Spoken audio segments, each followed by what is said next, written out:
वैसे मेरे पड़ोस में रहने वाली लड़की ने अपनी कामवासना से मजबूर होकर अपने कमसिन जिस्म को मेरे हवाले कर दिया। हाय दोस्तों, मेरा नाम आकाश शर्मा है। वैसे तो मैं लखनऊ का रहने वाला हूँ, लेकिन मेरी जॉब के कारण फिलहाल नागपुर में रहता हूँ। मेरी शादी को 3 साल हो चुके हैं। मेरी बीवी बहुत सुंदर है और मेरा बहुत ख्याल रखने वाली है। हमारा वैवाहिक जीवन बहुत अच्छा चल रहा है। मैं और मेरी बीवी शुरू से ही सेक्स का पूरा मजा लेते हैं। मेरी जॉब घर से दूर है तो मैं यहाँ अपनी बीवी के साथ ही रहता हूँ। खानदानी आमिल, काले इल्म से जिंदगी और मौत, तानी तिलिस्माती काले जादू की ताकतों के माहिर। हर जायज व नाजायज काम जैसा भी हो 100% गारंटी से हल करवाएं। जटे हुए ताल्लुक बहाल, बिला वजह शादी में रुकावट क्यों, कारोबारी बंदिश, औलाद का ना होना या होकर मर जाना, तलाक का मसला। इल्म से दुनिया में लाखों इंसान अपने जायज व नाजायज काम करवा रहे हैं। हर वो काम करवाएं जो दूसरे आमिल छोड़। सामने एक थोड़ा गरीब परिवार रहता है। परिवार में 5 सदस्य हैं।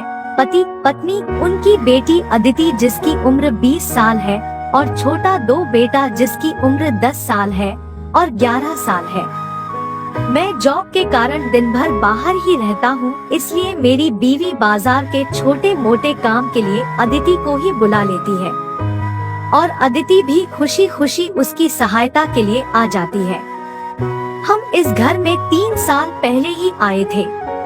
तब मैंने अदिति पर कभी इतना ध्यान नहीं दिया था, पर कुछ दिन पहले जब मैं ड्यूटी के लिए निकल रहा था तो सामने से आ रही अदिति को देखा। उसके स्तन भरे पूरे सुडौल हो चुके थे। अदिति को देखकर मुझे विश्वास नहीं हुआ कि ये वही अदिति है जो मेरे यहाँ आने पर दुबली पतली हुआ करती थी। मैं समझ गया अदिति का शरीर अपनी जवानी के पूरे उफान पर है। कुछ दिन बाद मेरी बीवी को मेरी साले जी के तबीयत खराब होने के कारण अपने मायके जाना पड़ा। मैं उसको घर छोड़कर वापस आ गया। अदिति के घर में टीवी न होने के कारण अदिति और उसका भाई लगभग रोज ही हमारे घर टीवी देखने आया करते थे। अदिति के परिवार और हमें किसी को कोई आपत्ति नहीं थी, इसलिए ये लोग देर रात 11 से 12 बजे तक टीवी देखते रहते थे। उस दिन भी अदिति और उसका भाई टीवी देखने आए हुए थे। मेरी बीवी के न होने के कारण मैं अकेला था। उस दिन अदिति के भाई को 10 बजे ही नींद आने लगी और वो सोने के लिए घर चला गया। अब घर में केवल मैं और अदिति ही थे। जब हमें इस बात का एहसास हुआ कि मैं और एक जवान लड़की रात में अकेले मेरे घर में है, तो हम दोनों ही थोड़े असहज हो गए। लेकिन हम दोनों ही सामान्य दिखाने की कोशिश करते रहे और टीवी पर आ रही फिल्म को एंजॉय करते रहे। उस दिन टीवी पर आ रही फिल्म भी कुछ ज्यादा ही कामुक दृश्यों से भरी हुई थी। ये सब देखकर मेरा बुरा हाल था और शायद अदिति भी मुश्किल से अपने आप को सामान्य दिखा पा रही थी।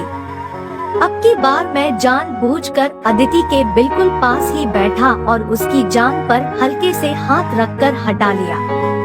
इस पर उसने कोई रिस्पांस नहीं दिया।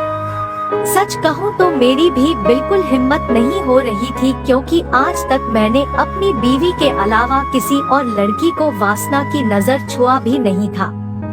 लेकिन आज अदिति को अपने पास पाकर मैं खुद को रोक नहीं पा रहा था।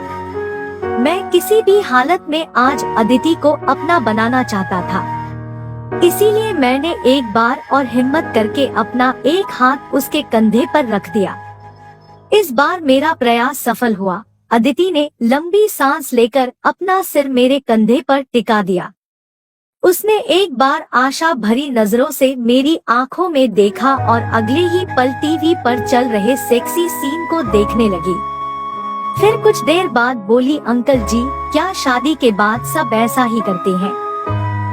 मैंने उसके होठों पर उंगली रखते हुए कहा, अंकल जी मत बोलो, केवल आकाश कहो।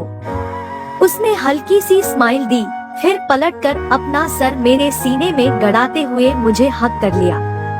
मैंने भी उसे कसकर अपने सीने में दबा लिया। अब मैं उसके स्तनों को अपने सीने पर महसूस कर सकता था। वो भी मेरा साथ दे रही थी। और उसकी पीठ सहलाने लगा।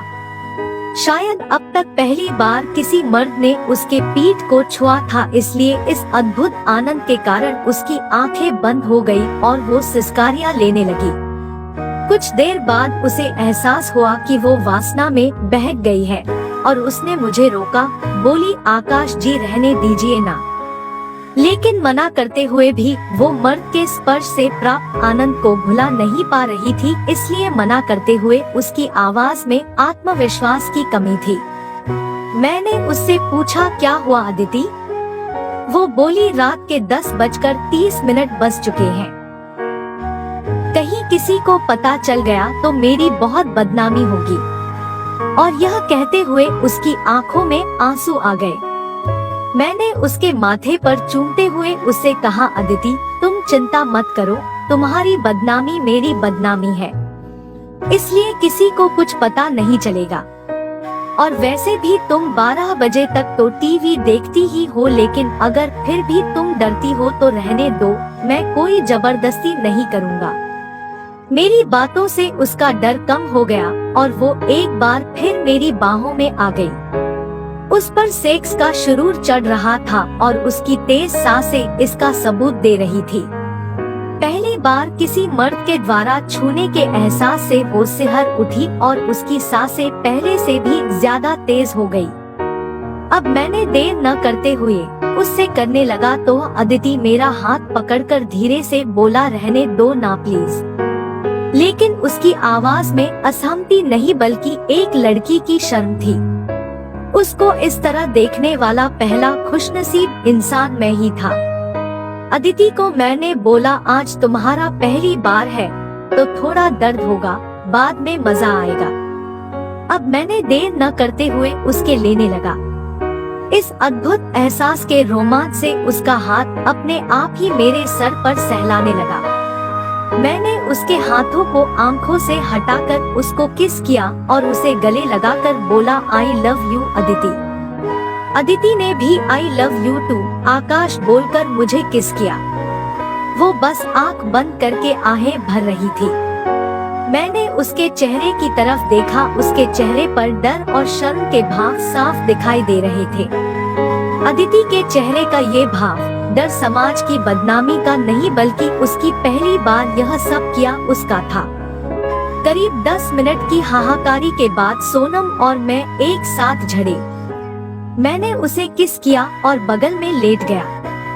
अदिति को बहुत दर्द हो रहा था, जिसके कारण जब वो उठकर चली तो वो लंगड़ा के चल पा रही थी। मैंने उसे एक दर्द निवारक गोली दी और कहा, अब तुम घर जाओ क्योंकि रात के 12 बज चुके हैं, कहीं किसी को शक न हो जाए। वो घर चली गई। अगले दिन मैंने उसे एक गर्भ निरोधक लाकर दी।